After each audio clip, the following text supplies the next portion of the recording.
안녕하십니까. 성기영의 경제쇼 아나운서 성기영입니다. 최근 미국 달러 가치가 하락하고 있습니다. 트럼프발 관세 정책이 불러온 여파 중 하나인데요. 미국 국채값이 폭락한 데 이어서 달러마저 휘청이고 있는 겁니다. 도널드 트럼프 미 대통령이 관세 전쟁을 본격화한 이후에 미국 달러, 국채, 주식 등 3대 자산의 가치가 일제히 급락하는 트리플 약세 현상까지 나타나고 있는데요. 미국 경제에 대한 신뢰에 금이 가면서 달러 패권까지 약해지고 있다는 그런 분석도 나오고 있습니다. 트럼프발 관세 정책이 미국 국채와 달러의 안정적 지위까지 흔들고 있는 현상, 오늘 자세히 짚어보겠습니다. 돈이란 무엇일까요? 돈을 어떻게 대하고 어떻게 벌어야 할까요? 또 돈과 행복은 어떤 관계가 있을까요? 돈에 관한 다양하고 철학적 질문에 대한 답을 모색하는 책, 오늘 함께 읽어보겠습니다. 이 시간 유튜브로도 함께합니다.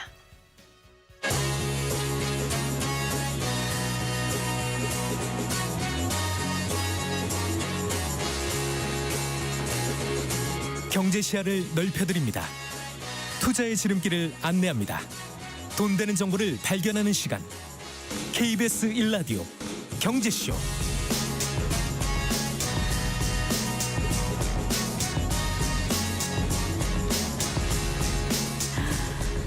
먼저 오늘의 주요 경제뉴스 정리해드리겠습니다. 경제뉴스 브리핑 손석우 경제평론가와 함께합니다. 어서 나오십시오. 안녕하십니까. 안녕하세요. 자, 정부가 예고했던 대로 네. 추가 경정 예산안을 편성했죠. 네, 그렇습니다. 액수가 좀 달라졌나요? 조금 더 늘긴 했는데 원래 당초 2조 원을 더 늘려서 12조 원 네. 규모의 예산 편성을 예고했는데 12조 2천억 원 네. 추경안을 이제 의결을 했습니다. 이번 추경 편성은 의미가 있는 게 2022년 5월 이후 일단 3년 만에 처음 추경 편성이 되는 것이고요. 또 이 대통령 권한 대행 체제에서 실시하는 역대 첫 추경이라는 의미도 있겠습니다. 네. 기획재정부는 이번 추경과 관련해서 시급한 현안과 직접 관련이 있고 또 연내에 신속한 집행이 가능한 사업을 중심으로 편성을 했다라고 하면서 필수 추경이다라는 타이틀을 달았습니다. 이번 추경 사업에는 이제 관세 피해 대응과 민생 지원을 위한 대책들이 대거 포함되는데요. 크게 세 가지 분야입니다. 재해 재난 대응에 3조 2천억 원, 통상 분야 또 인공지능 지원에 4조 4천억 원, 마지막으로 소상공인 취약계층 지원에 4조 3천억 원을 각각 편성을 했고요. 네. 주요 사업을 알아보면 미국 상호관세로 피해가 우려되는 기업에 15조 원 규모의 저리 대출을 제공하는 것, 네. 또 중소 중견 기업에 10조 2천억 원에 달하는 수출 유망 분야와 관련해서 보증보험 혜택을 제공하는 게 포함이 됐고요. 또 이것도 눈여겨보셔야 되는 게 공공비축 예산을 4천억 원으로 2배를 확대를 해서 이 돈을 가지고 히토류나 리튬 같은 6개 핵심 광물을 조기에 확보하는 방안도 이번 추경안에 포함이 됐습니다. 네. 이건 최근에 중국의 그 히토류 수출 통제 같은 이런 공급망 불안 사태들이 계속해서 터져 나오니까 여기에 대응하기 위한 조치다 이렇게 보실 수 있겠고요. 네. 소상공인 취약계층 지원 사업으로는 소상공인 진흥기금 융자 또 지역신용보증기금 보증에 2조 5천억 원을 확충하고 또 창업 초기 신용 취약 소상공인의 융자 5천억 원을 확대하기로 했습니다. 마지막으로 재해재난 대책으로는 산불 감시 진압 장비 확충과 함께 또 월 4만 원의 산불 특수 진화대 위험수당을 신설한다는 내용, 또 15,000명분에 달하는 보호 장비를 일제히 교체하는 사업 등이 포함됐습니다. 네. 자, 12조 2천억 원 규모라고 하셨잖아요. 네. 그러니까 재원은 어떻게 마련한다고요? 추경 재원 중에서 이제 8조 1천억 원을 국채를 발행해서 충당을 하고요. 나머지 이제 4조 1천억 원에 대해서는 세계 잉여금 또 한국은행 잉여금 초과 수납분을 비롯해서 각종 기금 자체 자금 등에서 끌어온다라는 계획을 내놨습니다. 네. 앞서 이제 세계 잉여금 같은 경우는 정부가 더 많이 걷어지거나 혹은 계획했던 것보다 덜 써서 남은 세금을 이제 여기에 투입한다라는 내용이 되겠고요.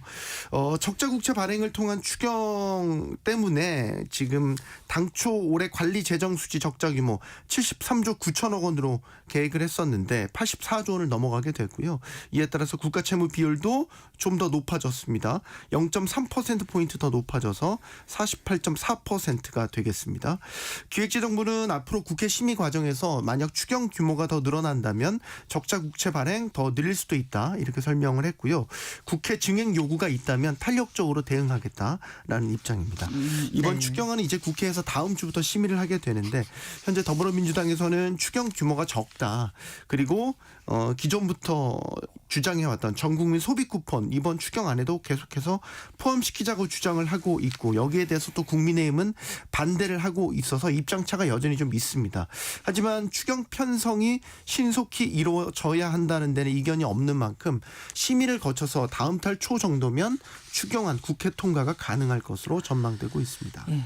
그리고 그 품목 관세로 부과되고 있는 그 철강 제품의 대미 수출이 많이 줄어들었다고요? 네, 이제 한국미역협회에 따르면요, 지난달 우리나라의 대미 철강 수출액 3억 4천만 달러.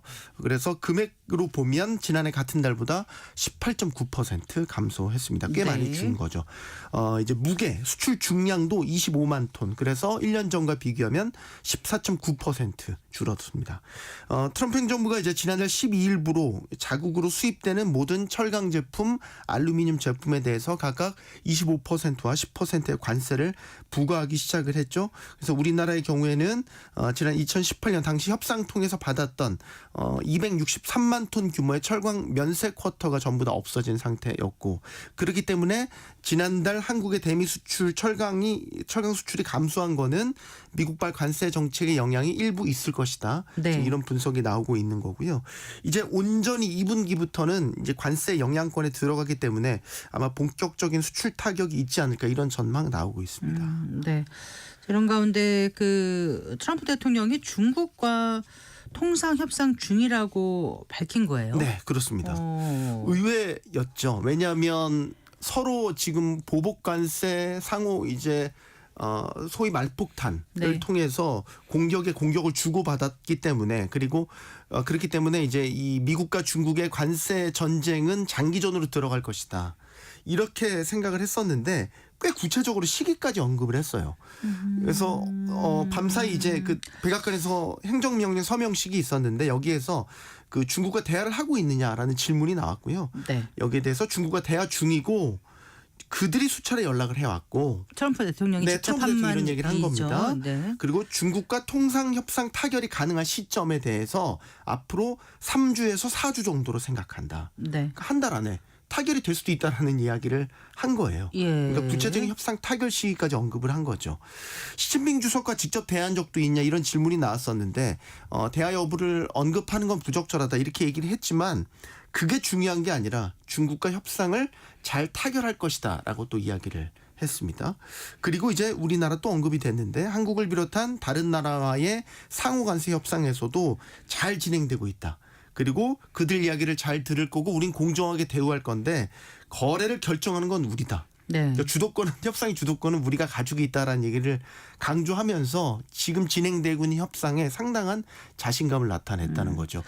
이 얘기를 들으면 일단 중국이 중요한데 중국과 3주 4주 안에 협상 타결이 된다라면 지금 이렇게 으르렁거리는 사이에서도 물밑에서는 네. 양국이 협상을 하고 있었다라는 것이고, 외교적으로 보면 굉장한 포커페이스를 굉장히 잘한 것으로 볼 수 있겠네요. 네.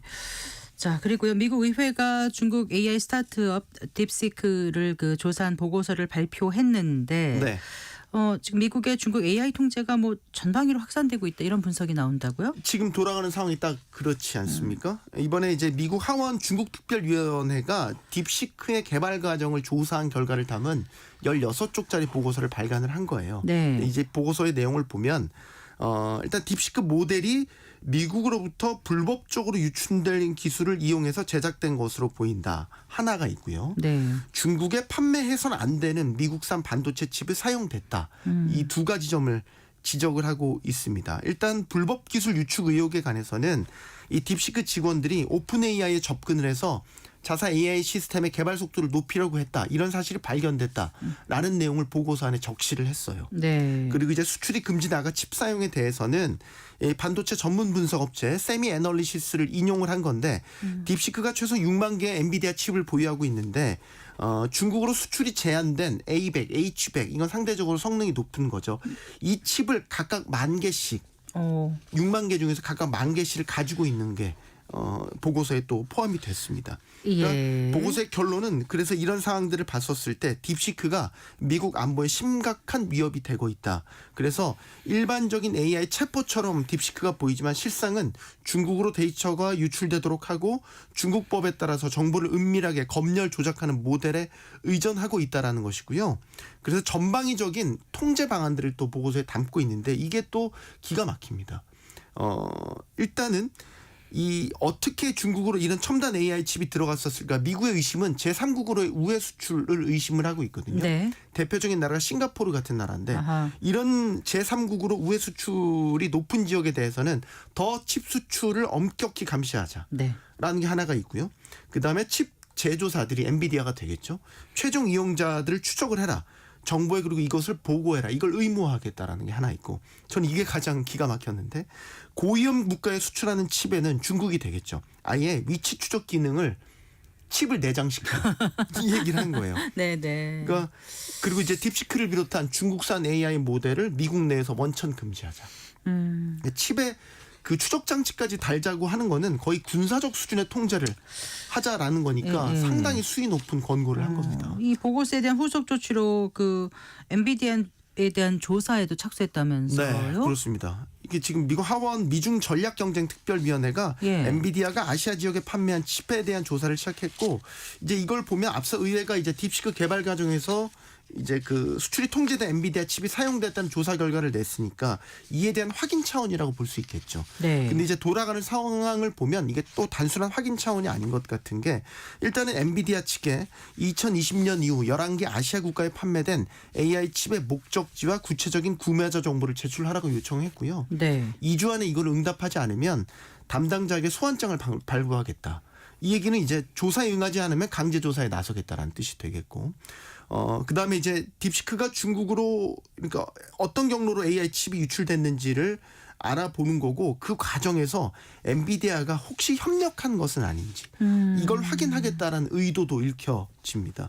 네. 그러면 지금 미국 기업인 엔비디아까지 조사 대상에 오른 거고 일종의 고의성도 의심받고 있다라고 봐야 되는 거니까 이건 시사하는 바가 크다고 볼 수 있겠죠. 지금 중국 AI 굴기를 미국 입장에서는 정말 심각한 위협으로 받아들이고 있고 네. 그래서 이런 돌아가는 상황들을 보면 정말로 싹을 말려버리겠다는 정도의 강한 의지를 읽을 수 있는 대목이고요. 지금 미국 트럼프 행정부도 그렇지만 의회까지 같이 행동에 나서고 있잖아요. 이거는 행정과 입법을 아우러서 중국 차단에 사실상 모든 수단이 동원될 수 있다. 그야말로 패권 전쟁이다. 이렇게 해석됩니다. 알겠습니다. 잘 들었습니다. 고맙습니다. 감사합니다. 경제 뉴스 브리핑 손석우 경제평론가와 함께했습니다.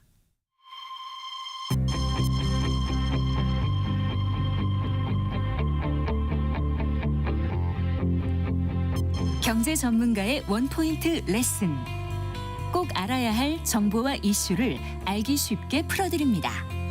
대한민국 경제 고수와 함께 투자의 맥을 짚는 KBS 1라디오 경제쇼. 진행의 성기영 아나운서입니다.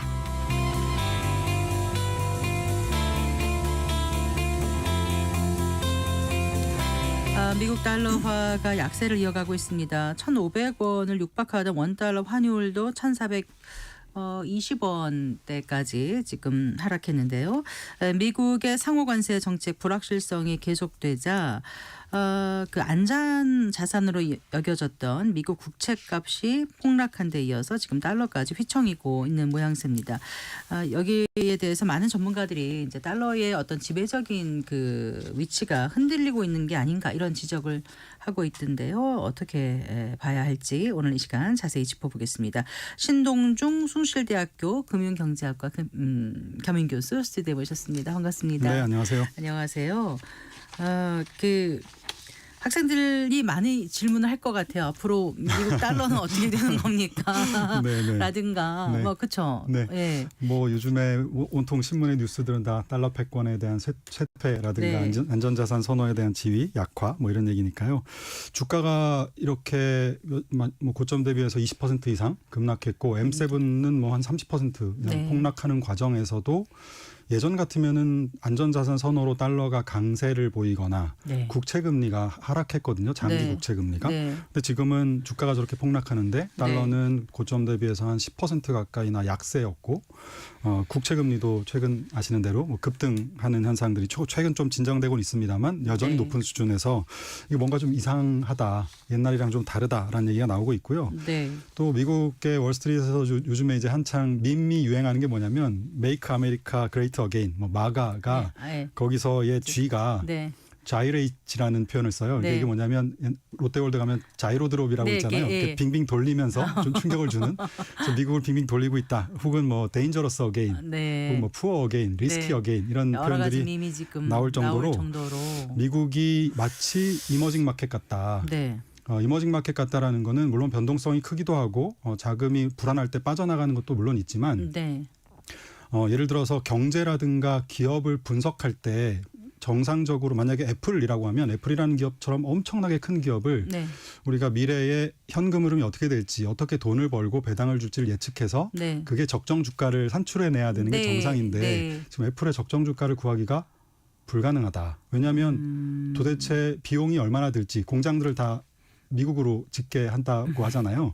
그러면 지금까지 갖고 있었던 여러 가지 이 공급망들을 감안했을 때 지금의 주가가 적정하다고 생각하는데 네. 예를 들어서 이 공장들을 다 미국으로 옮기고 인건비가 비싸지고 뭐 이런 과정에서 과연 얼마를 벌 수 있을까 혹은 이 관세 정책이 과연 어떻게 바뀔까 네. 당장 1년치도 예상이 잘 안 되기 때문에 이런 모습들이 마치 이머징 마켓 같다. 정상적인 경제 분석, 기업 분석이 쉽지 않다. 그러니까 선진국 경제대국 1위로서의 미국에 지휘하면은 네. 어떤 미래 예측이 좀 더 가능하고 네. 다른 나라는 다 흔들려도 맞습니다. 여기만큼은 견조한 시장이 갈 것이다. 그러니까 달러든 뭐든 하여간 미국 자산에 투자하면은 큰 손해는 보지 않을 것이라는 기존의 우리 오래된 네. 그 굳건할 정도의 믿음. 네네. 그게 지금 뭔가가 약간 네, 좀 흔들리고 흔들리지 있는 거죠. 않는가 이런 생각을 하게 맞습니다. 됩니다. 아까 말씀하신 것처럼 M7은 거의 30% 가까이 네. 빠졌다고 하셨고 전반적으로 미국 주식이 한 20% 빠졌는데 지금 국채 수익률은 어느 정도인 거예요? 국채 금리도 네.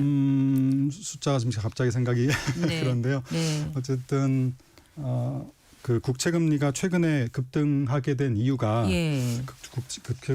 급등하게 된 이유가 4월 5일인가요? 예산 결의안이 통과가 됐습니다. 네. 미국 쪽에 예산 결의안이 통과가 됐는데 규모가 향후 10년 동안 재정 적자 규모를 네. 5조 8천억 달러를 더 늘리겠다라고 네.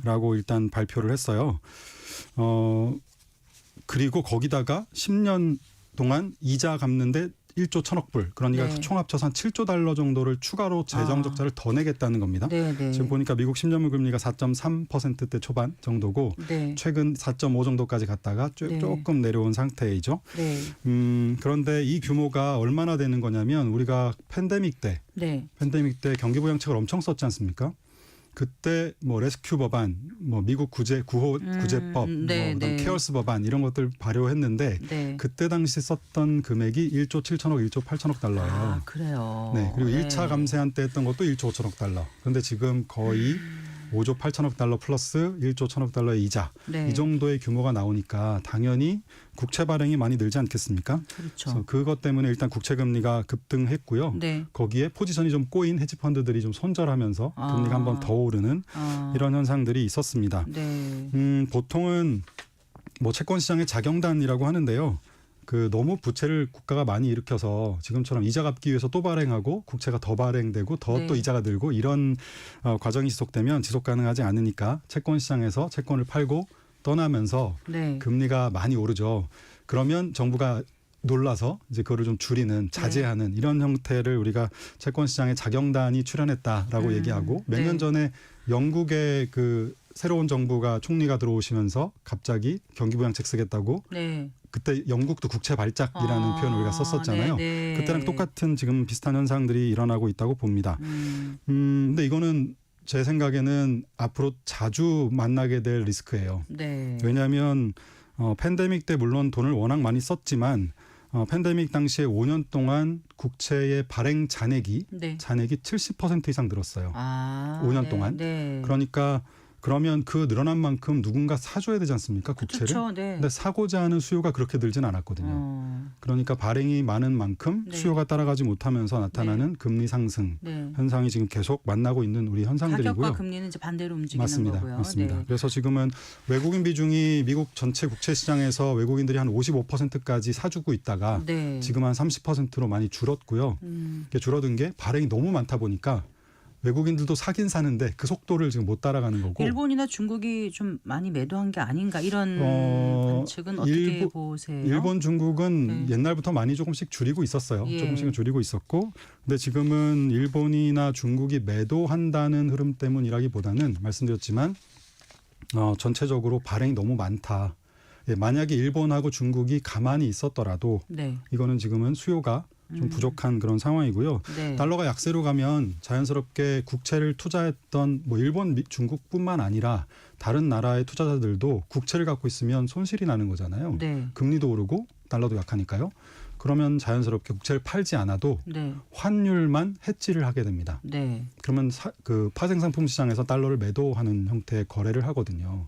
그럼 역시 그것도 달러가 또 약세로 만들고 그럼 또 더 해지해야 되고 네. 그래서 앞으로 아마 이런 일본이 워낙 많이 갖고 있기 때문에 일본이 지금 제일 많이 1조 1,000억 불 정도를 미국 국채를 갖고 있어요. 예. 그래서 외환 보유고에서만. 그래서 이런 것들이 앞으로 환해지 물량으로 달러 약세로 나올 가능성 이런 부분 좀 더 주목해서 보셔야 될 것 같습니다. 지금 달러 약세가 뭐 40년 만에 약세다. 이게 맞습니까? 사실 왜냐하면 이제 저희 그 소비자나 투자자 입장에서는 최근에 달러가 많이 올랐지 네. 또 몇 년 전만 해도 네. 1,400원, 1,500원대는 네. 아니었잖아요. 우리가 보고 있는 네. 것은 지금 달러 대비 원화 환율을 보고 있으니까 그런데요. 네. 보통 우리가 달러 가치라고 하면 주요 통화에 비해서 뭐 네. 엔화, 유로, 뭐 파운드 뭐 네. 이런 등등 기타 좀 전 세계에서 유통량이 많은 통화들에 대한 달러 지수 인덱스를 만들어서 달러 보통 하죠. 인덱스. 네. 그게 최근 50년 동안 지금 같은 수준의 높은 시절이 딱 3번 있었어요. 86년도 플라자 합의 때 네. 그리고 네. 예, 그 IT 버블 붕괴 직후 그다음 네. 지금. 네. 그래서 지금도 한 10% 정도 약해졌지만 여전히 달러는 좀 비싸다. 이렇게 보셔야 될 것 같아요. 그래서 네. 40년 만에 약세라는 게 아마 그런 정도의 의미라고 생각하고요. 네. 근데 뭐 트럼프 행정부는 달러는 약세로 만들고 싶어 하는 게 지금 뭐 말하라고 뭐 구상이라든가 이런 데서도 네, 관찰이 네. 된 거지 않습니까? 예. 그런데 문제는 그동안 달러가 강했기 때문에 인플레이션이 당연히 미국의 인플레이션이 낮게 유지가 됐었고 네. 그래서 사람들은 상품도 싸게 수입해서 마음껏 소비했던 거거든요. 네. 그리고 조달도 싸게 조달 금리를 낮춰서 미국도 싼 금리에 자금을 쓸 수 있었던 거고요. 이런 부분들이 달러가 약세로 가면 네. 아무래도 조달 비용도 높아지고 아까 외국인들이 좀 떠나고 이러면서요. 네. 그런 것들이 이제 앞으로 좀 리스크로 나타날 가능성이 있어 보입니다. 네. 어쨌든 지금 이렇게 채권 가격이라든가 채권 금리라든가 달러 약세라든가 이런 게 다 네. 최근 이제 트럼프 행정부가 출범한 게 1월 20일이었나요? 정확히는 제가 네, 뭐 1월 중순. 예, 네, 그때 하고 나서 지금까지 이제 네. 그래봐야 석 달 지났군요. 네, 오늘이 4월 19일이죠. 네. 그 트럼프 관세 정벽이 이제 높아지고 관세 전쟁이 막 이제 격화되면서 이런 현상들이 지금 나타나는 거 아닌가요? 이런 현상이라면 지금 말씀께서 금융시장의 여러 가지 문제들이요. 예. 뭐 관세 정책뿐만은 아니고요. 네. 기본적으로 미국이 갖고 있는 미국 우선주의에 대한 네. 그 밑에 깔려 있는 미국 우선주의에 대한 여러 가지 문제들 그리고 동맹국들을 대하는 어떤 태도, 네. 뭐 동맹국들을 너무 혐오하거나 조롱하는 이런 형태의 흐름들 그리고 말어라고 구상이라고 하는 사실 어떻게 보면 굉장히 황당하고 말도 안 되는 이런 얘기들이 공공연하게 흘러나오고 있는 이런 것들은 네.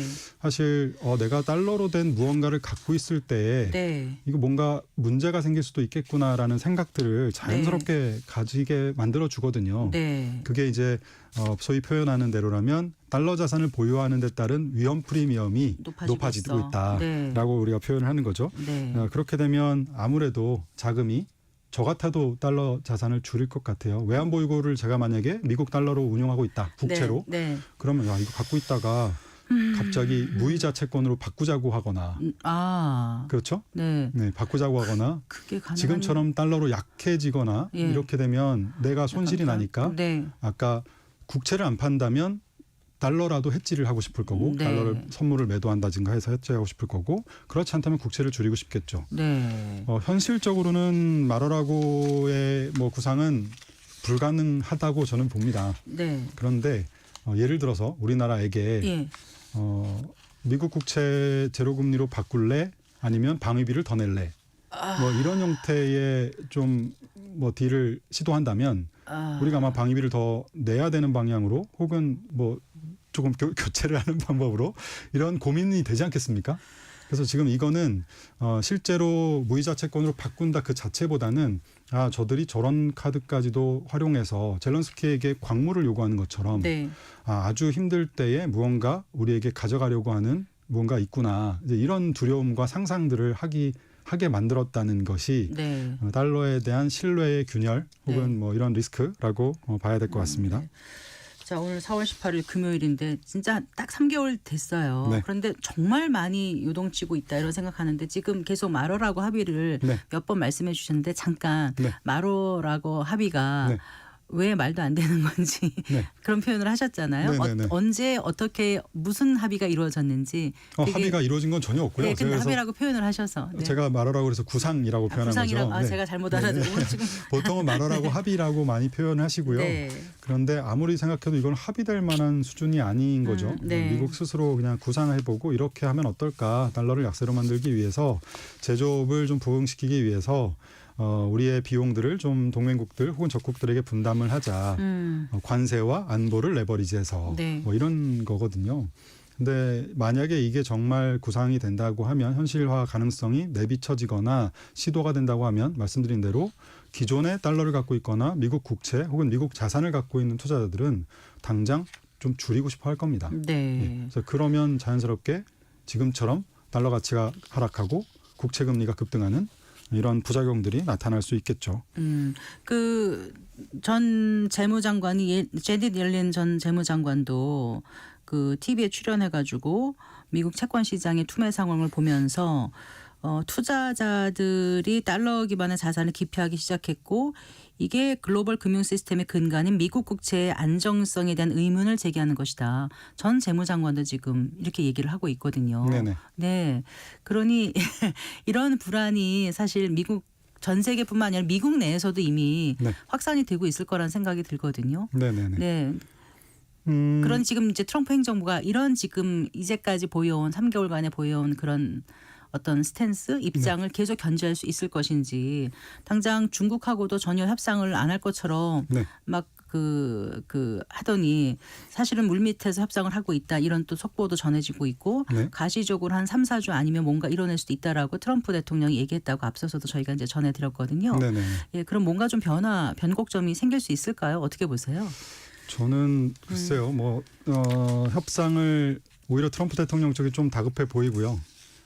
네, 뭔가 숫자를 만들어내야 된다는 강박이 좀 있지 않을까? 오히려 중국 쪽이 좀 느긋한 입장이 아닌가 싶습니다. 지금 글쎄요, 한 번에 뭔가 1차 우리 무역 전쟁 때도 봤지만 네. 합의한다고 해서 해결을 깔끔하게 볼 수 있는 문제는 별로 없습니다. 네, 기본적으로 달러가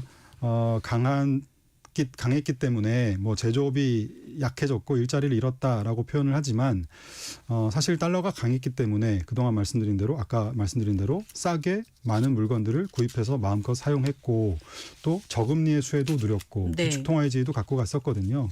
근데 지금 그것들을 오히려 반대로 되돌려 놓으려고 한다고 하면 기축통화에 대한 여러 가지 패권의 리스크, 패권을 잃을 수 있는 리스크 이런 문제들이 자꾸 생기는 거죠.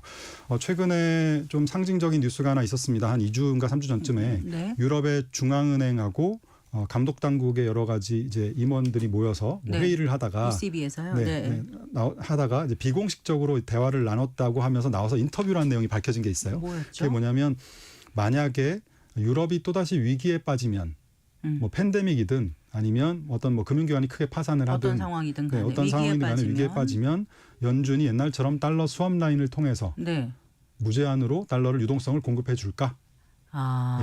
지금처럼 무료로 네, 그 리스크를 스스로 이제 자기들끼리 논의를 한 거예요. 나와서. 네. 그래서 어떤 결론을 내렸어요? 결론은 그러면 안 할 거 그렇지 않을 수도 있을 것 같다. 네. 뭔가 대가를 요구하지 않겠는가 예, 이제는. 예. 그렇다면 우리가 유럽의 금융기관들 중에서 거의 20% 가까이가 달러로 자금을 조달을 합니다. 네. 그게 리스크가 생겼으니 다른 쪽으로 좀 다변화를 해보자라고 했는데 안타깝게도 대안은 못 찾았습니다. 당연히 네. 지금 그렇다고 어디로 가겠습니까? 그래서 대안이 마땅치는 않지만 네. 그 정도로 이제는 우리가 중앙은행을 최종 대부자라고 하잖아요. 맨 그렇죠. 마지막에서 돈을 언제든지 빌려줄 수 있는 사람. 네. 전 세계 중앙은행 중에서 연준이 달러를 기축통화로서 언제든지 네, 네. 빌려주고 우리나라도 위기에 빠질 때 항상 달러 수합란이 열면서 네. 환율이 쭉 안정되고 이런 패턴을 겪었는데 지금 우리나라도 똑같은 고민해야 될 것 같아요. 정말 이제 옛날처럼 그렇게 열어줄까? 네. 뭐라도 더 얻어가려고 하지 않을까? 이제 이런 두려움이 생긴다는 것은 이제 달러의 기축통화로서 혹은 연준이 준비은행으로서 역할에 대해서 신뢰가 조금씩은 이제 균열이 생기고 있는 게 아닌가. 트럼프로 인해서 좀 더 가속화되고 있는 것 같습니다. 트럼프 행정부는 네. 그런데 이제 네. 제조업을 좀 부활하겠다고 하는 거고요. 제조업 부활을 하기 위해서는 그러니까 제조업 쇠락의 원인을 일단 강달러 추세로 지목한 부분이 있는 거잖아요. 근데 제조업이 약한 대신 네. 아까 말씀드린 대로 달러가 달러로, 강해서 네. 반대로 달러가 강했기 때문에 예. 경상수지 적자 폭만큼 작년 기준으로 네. 미국이 GDP 대비 경상수지 적자가 4%예요. 마이너스. 근데 그 4%만큼 정확하게 중장기 주식과 채권 자금이 미국으로 들어갑니다. 네. 하나는 실물 거래고 하나는 금융 거래니까 이 두 개 합쳐서 네, 0이 돼야 영으로. 정상이잖아요. 네. 그러니까 주식과 채권 자금이 작년에 정확하게 1조 2천억 달러가 미국으로 들어갔어요. GDP 대비 4%입니다. 예. 그러니까 경상수지 적자폭을 줄이면 줄이는 만큼 자금이 이제 덜 들어가겠죠. 네. 아니면 있던 자금이 나오든지. 네. 그래서 최근에 미국에서부터 자금 유출이 일어난다는 얘기가 그래서 나오고 있는 거죠. 그리고 제조업 부흥을 위해서 공장을 미국으로 옮긴다고 해도 네. 인건비가 감당이 안 됩니다. 네. 그러면 당연히 물건값이 비싸지겠죠. 네. 그러면 그 자체가 안 팔려요. 그러면서 패권이나 그 산업에 대한 패권을 잃어버렸던 것도 사실 2차 대전 이후에 미국이 최강 대국이 됐지만 네. 70년대 80년대 조선업 패권을 한때 미국이 1등이었습니다. 잃어버리는 과정. 철강, 자동차, 반도체 패권을 잃어버리는 과정이 똑같았어요. 네. 관세, 긴급 수입 제한 조치, 예. 공장을 미국에다 지어라. 뭐이 과정에서 미국 업체들의 경쟁력이 더 약해집니다. 왜냐하면 비싸니까요. 그러면 네. 어떻게 보면은 이 모든 게 불필요한 표현이 좀 그렇습니다. 자해행위? 지금 그렇게들 평가하는 사람들도 많이 있죠. 그래서 예. 네. 근데 이거를 트럼프 행정부의 참모진이라든가 강요라든가 네. 많은 그 브레인들이 있을 텐데 네. 모를까요? 글쎄요. 그게 좀 의문인데 예. 글쎄요. 이게 뭐 편향이 강한 사람일 수도 있고요. 알지만 정치적으로 굉장히 매력적인 어젠다지 않습니까? 지지층으로부터 중국 때문에 우리가 일자리를 잃었고 제조업이 약해져서 당신들이 힘든 거야라고 하면서 지지층 백인의 저소득층 지지층들을 끌어올리는 네. 이런 역할이었는데 최근에 그 지지율이 좀 약해지고 있다라는 뉴스들이 계속 보이고 있지 않습니까? 네. 그래서 이런 부분들이 글쎄요. 중간 선거 일단 내년 가을쯤에 있으니까요. 그런 분들도 있어요. 중간 선거 때 무조건 진다. 그러니까 그냥 기다려라. 네. 그래서 그러기에는 내년 중간 선거까지 시간이 너무 많이 남았어요. 시간이 많이 남았지만 예. 명백하게 판정이 미리 나버리면 네. 시장은 먼저 움직이니까요. 경제와 시장은 네. 먼저 움직이니까 예. 사실 그만큼 이제는 지지율 혹은 뭐 이런 지지층의 어떤 이탈 뭐 이런 네. 쪽에 정책의 변화의 여지들이 좀 만들어질 수 있지 않을까 하는 기대를 좀 해보는 거죠. 오늘 말씀 듣다 보니까 할 얘기가 참 많은데 시간의 맞습니다. 제약이 있어서 좀 아쉽다는 생각이 들고 중국은 그러면 혹시 미국의 이런 관세 공격에 네. 위안화 절하로 대응할 수도 있을까요? 지금 두 가지 방향이 다 열려 있는 것 같아요. 공격을 하면 절하할 수도 있지만 그건 미국에 굉장히 큰 위협이 되겠지만 또 거꾸로 협상하는 과정에서는 또 약간 절상을 가져가는 이게 양쪽이 지금 다 열려서 뉴스가 네. 하루하루가 달라지고 있거든요. 그런데 글쎄요. 중국이 시원하게 위안화를 절상해 줄 만한 네.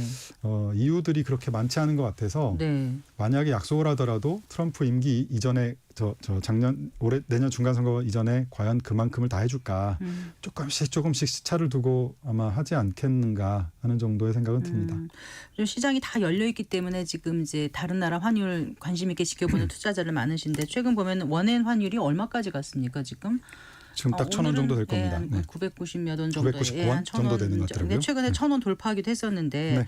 어떨까요? 작년 8월 다들 기억하죠? 8월 5일이었나 그때 네. 주식장 폭락했었지 않습니까? 네네네. 엔캐리 청산 영향이었다 이런 분석이 있었는데 혹시 일본 중앙은행이 금리 인상을 단행한다라면 어떤 자세로 좀 임해야 될까요? 그런 가정을 한다면. 일본의 금리 인상이 근데 지금처럼 엔화가 강해지면 네. 일본도 인플레이션이 낮아지겠죠. 네. 안정이 좀 되지 않겠습니까? 그럼 일본도 금리 인상을 굳이? 그렇게 하고 싶어 하진 않거든요. 아. 왜냐하면 지금 실질 임금으로 보면 임금 인상률이 뭐 5%가 넘는다고는 하지만 네. 실질 임금은 마이너스 값이에요. 그래서 물가가 안정된 상태에서 조금 더 임금이 올랐으면 좋겠다는 게 일단 일본의 생각인 것 같고 일본이 금리 인상을 근데 뭐 속도는 좀 낮아질 텐데 문제는 인상을 안 하더라도 아까 말씀드린 대로 일본의 금융기관들이 엔캐리 청산한 이유가 미국의 달러 자산을 많이 갖고 있잖아요. 예, 주식이든 채권이든. 근데 이런 자산들에 대해서 달러 약세 때문에 평가가 계속 손실이 난단 말이죠. 네. 그러면 역시 또 똑같이 달러를 매도하는 해지를 해야 됩니다. 자산을 팔지 않아도. 그 과정에서 엔화가 더 강해지거나 엔캐리 청산과 같은 현상이 나타날 가능성은 언제든지 있고요. 제 생각엔 우리나라도 지금 이제는 일본하고 비슷해졌다. 우리도 지금 해외 투자를 훨씬 더 많이 순자산을 갖고 있는 나라로 바뀌었죠. 채무보다. 지금 현재 우리나라가 작년 말 기준으로 보면 주식을 173조 원, 채권도 16조 원, 미국 채권 기준이에요. 그러니까 이제는 M7 주식이 30% 폭락하면 손절하고 환전해서 갖고 와야 되잖아요. 그 과정에서 원화가 강해지는 이런 현상도 있는 거거든요. 그래요. 그래서 좋으면 미국 주식으로 달러 사서 나가고 나쁘면 또 거꾸로 달러 팔고 들어오는 과정 때문에 우리나라 환율도 달러 대비 원화 환율도 굉장히 변동성이 커지고 있는 그런 과정이라고 보여집니다. 어쨌든 엔화가 강해지는 달러가 약해진다고 보면 엔화가 강해지는 속도가 원화가 강해지는 속도보다 더 빠를 거기 때문에 뭐 1,000원 위에서 조금씩 더 올라갈 가능성이 있지 않나 생각됩니다. 자, 참 어려운 시기입니다. 예, 어떻게 하면 현명하게 넘어갈 수 있을지 끝으로 아주 짧게 좀 지금은 부탁드릴게요. 달러 패권이 균열이 되기 시작했고요. 길게 보면 뭐 이미 시작돼서 좀 가고 있는데 트럼프가 좀 더 가속화시키는 느낌이 있어요. 근데 그 패권이 어디로 넘어갈지에 대해서는 물론 중국일 수도 있지만 또 다를 수도 있지 않습니까? 그래서 지금은 한쪽으로 미국 주식에 너무 쏠려있던 자산을 아까 제가 중앙은행들이 그랬듯이 중앙은행들도 지금 달러의 비중이 외환보유고 비중이 2001년도에 73%에서 작년 말 기준으로 57%까지 달러가 줄었어요. 그 얘기는 어디가 늘었습니까? 딱히 늘어난 데는 없습니다. 조금씩 다른 데를 늘리고 있어서 달러나 미국 주식에 쏠려있던 자금들을 일부 선진국들 아니면 이머징 마켓, 금, 가상자산 조금씩 이제는 좀 흐트러뜨려 놓고 한 2, 3년 정도 지켜보다 보면 방향이 보이실 겁니다. 이제 그때 조금씩 더 한쪽을 강조하면 되지 않을까 생각됩니다. 알겠습니다. 잘 들었습니다. 고맙습니다. 네, 고맙습니다. 신동준 숭실대학교 금융경제학과 겸임교수와 얘기 나눠봤습니다. 고맙습니다.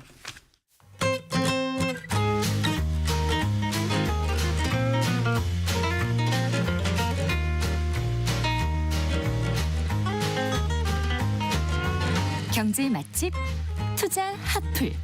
지금은 돈 벌기 딱 좋은 시간. KBS 1라디오 경제쇼.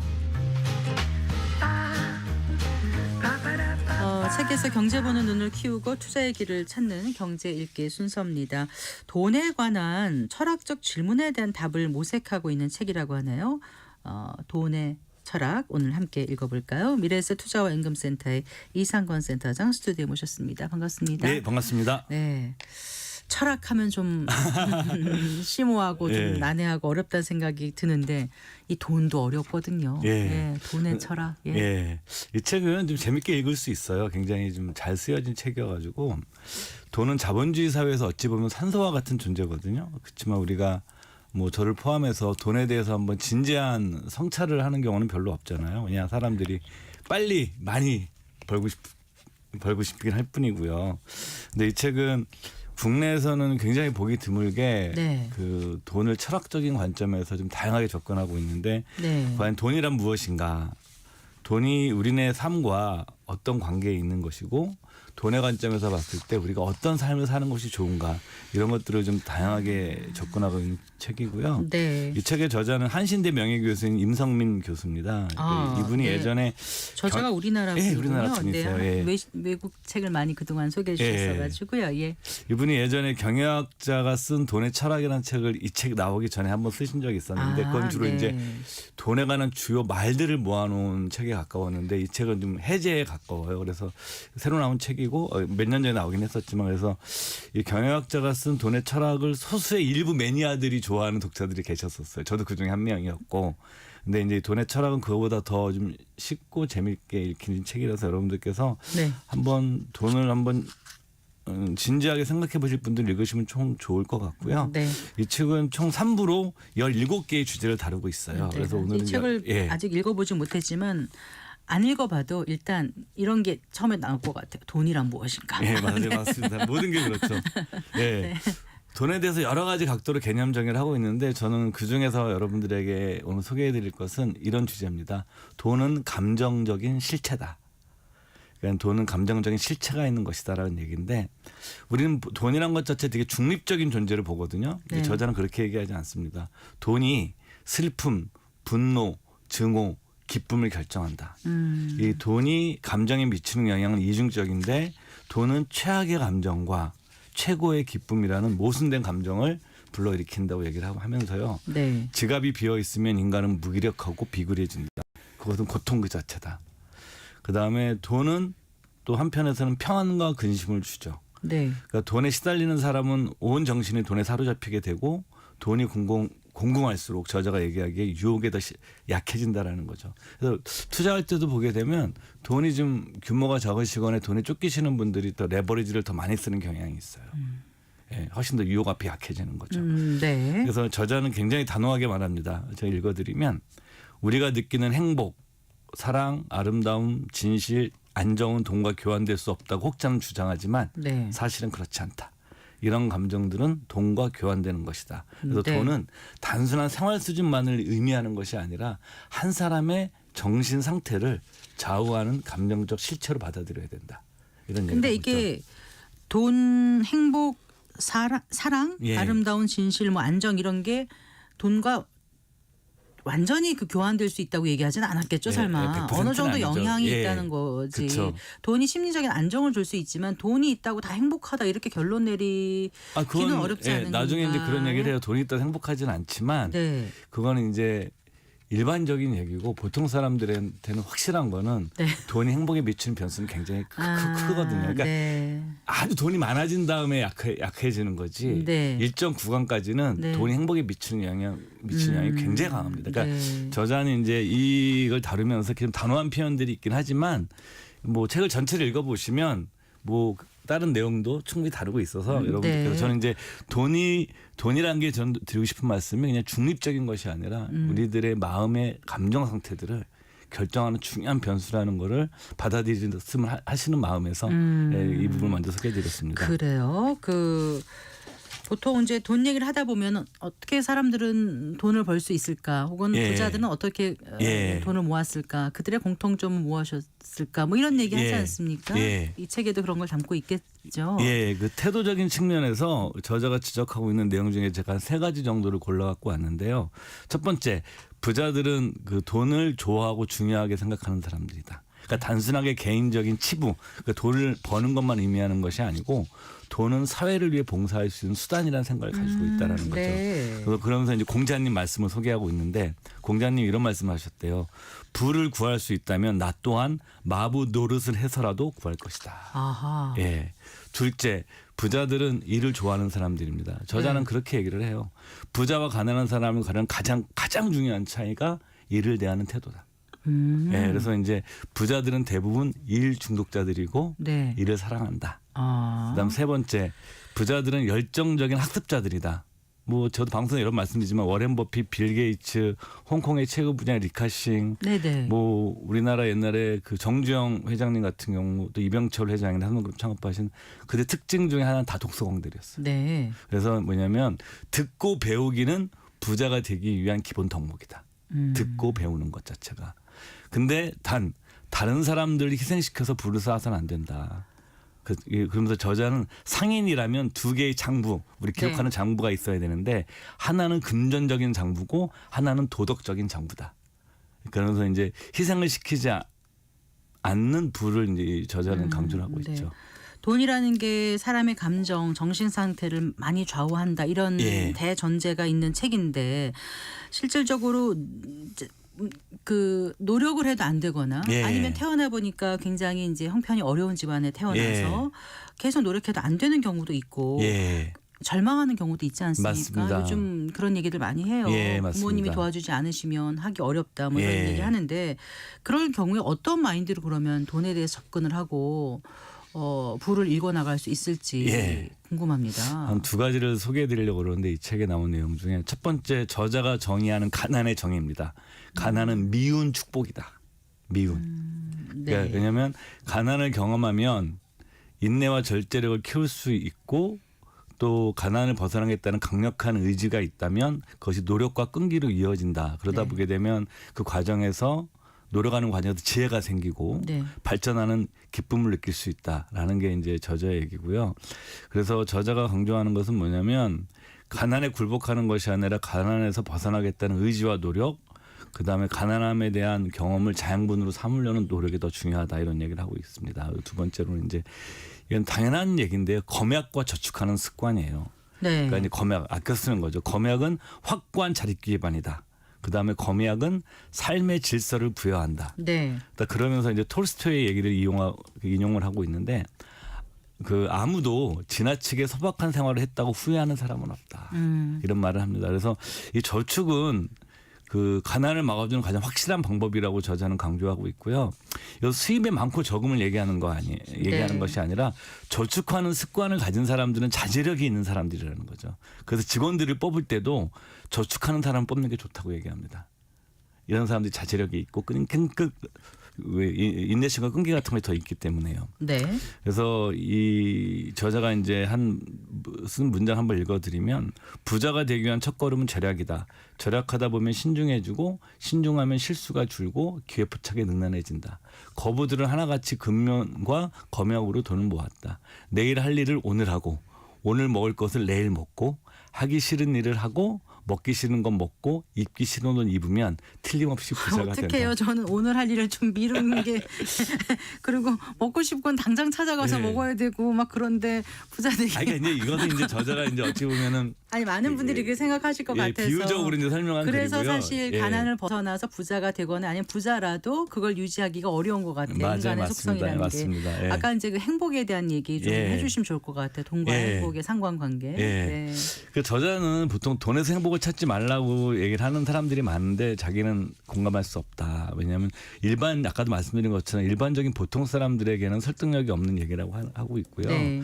그러니까 돈이 분명한 건 행복 자체는 아니다. 네. 아니다. 그렇지만 돈이 행복의 문을 열쇠이자 돈이 행복의 꼭대기는 아니더라도 하나의 주춧돌은 될 수 있다. 네. 라는 얘기를 하면서 그 프랑스의 노벨 문학상 수상자 그 까미의 얘기를 이방인을 쓴 까미의 얘기를 알베르 인용하는 까미. 알베르 네. 까미죠.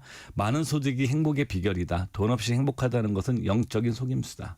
그러니까 뭐냐면 우리가 돈에 대해서 너무 이제 이중적인 잣대를 가질 필요가 없을 것 같아요. 그래서 저자가 얘기하는 건 뭐냐면 돈 자체가 아니지만 네. 돈 자체가 행복은 아니지만 행복에 큰 영향을 미치는 강력한 변수인 것이고 네. 또 이런 지적도 합니다. 돈으로 행복을 살 수 없다고 많은 사람들은 돈을 제대로 쓸 줄 모르는 사람들이다. 아하. 그러니까 사실은 어떻게 쓰느냐도 굉장히 삶에서 중요하거든요. 그렇죠. 저자도 항상 이 돈이 사회적인 의미가 있고 자신의 의미 있는 일에 돈을 쓸 수 있어야 된다라고 이 책에서 네. 강조를 하고 있죠. 자, 경영학자로서 오랫동안 돈을 탐구해온 저자, 돈 버는 비결 뭐라고 얘기하든가 끝으로 한두 개 소개해 주신다면. 다 5가지를 얘기를 하고 있는데 첫 번째 품질 대비 가격. 무엇이든 품질에 비해 가격이 싸게 해야 된다. 이런 일을 네. 할 수 있으면 부자가 될 수 있다. 두 번째 차별화. 차별화는 약간의 변화지만 그 효과는 엄청나다. 네. 차별화라는 관점. 세 번째 정성, 디테일이죠. 작은 차이에서 성공과 실패가 성공과 실패가 갈라진다. 네. 네 번째 직원 우대, 직원을 최우선으로 대우해야 한다. 그 끈기. 네. 실패에 좌절하지 않고 포기하지 않는 것이 굉장히 중요하다. 왜냐하면 세상 만사가 내 마음대로 되지 않기 때문에 실패를 잘 들여다보는 것이 굉장히 중요하다라고 저는 얘기를 하고 있습니다. 네. 실패를 딛고 일어설 수 있는 그런 끈기를 갖는 자세가 부를 읽을 수 있는 그건 이제 기본적인 이병철 자세. 회장님께서도 하셨던 얘기죠. 알겠습니다. 운둔기라고 그래가지고 운둔근이라고 그래가지고 그게 네. 하나 끈기죠, 끈기. 알겠습니다. 말씀 잘 들었습니다. 고맙습니다. 네, 고맙습니다. 미래에셋 투자와 연금센터 이상원 센터장과 함께 돈의 철학 읽어봤습니다. 마칠 시간입니다. 성기영의 경제쇼 오늘 순서 여기까지입니다. 고맙습니다.